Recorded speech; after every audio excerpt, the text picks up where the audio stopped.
पक्की सड़किया धइले जात रहनी चरचा में। पक्की सड़किया धइले जात रहनी चरचा में। मिल गइले बेलावा के फल ए गुरुजी। मिल गइले बेलावा के फल ए गुरुजी।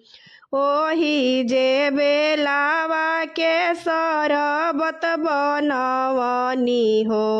ओही जे बेलावा के शरबत बनवनी हो। पीले ही शरबत हमार ए गुरुजी। पीले ही शरबत हमार ए गुरुजी। के कर कमैया हउए इहो शरबतवा हो। के कर कमैया हउए इहो शरबतवा हो। कैसे पीही शरबत तोहार ए शिष्या।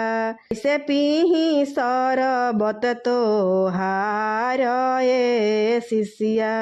इहो शरबतवा हमारा सैया के कमैया हो। इहो शरबतवा हमारा बेटा के कमैया हो। पीले ही शरबत हमार ए गुरुजी। पीले ही शरबत हमार ए गुरुजी। मांग मांग शिष्या कवन फल मंगबू हो। मांग मांग शिष्या कवन फल मंगबू हो। जो तोहरे हृदय समाए शिष्या। जो तोहरे हृदय समाए शिष्या।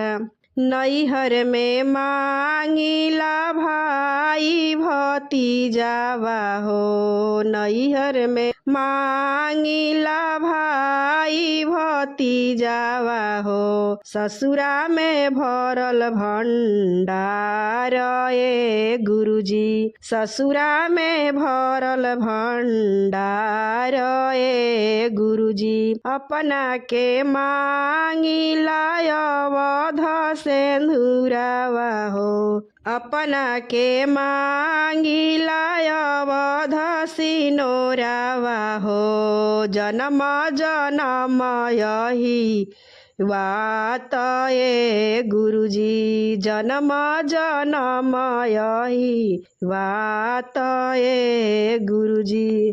पहिला में दया मंगिह दूसरा में चरचा हो। पहिला में दया मंगिह दूसरा में चरचा हो। तीसरा में नमः शिवाय पढ़ नाम ए गुरुजी। तीसरे में नमः शिवाय पढ़ नाम ए गुरुजी। पक्की सड़किया धइले जात रहनी चरचा में। पक्की सड़किया धइले जात रहनी चरचा में। मिल गइले बेलावा के फल ए गुरुजी। मिल गइले बेलावा के फल ए गुरुजी।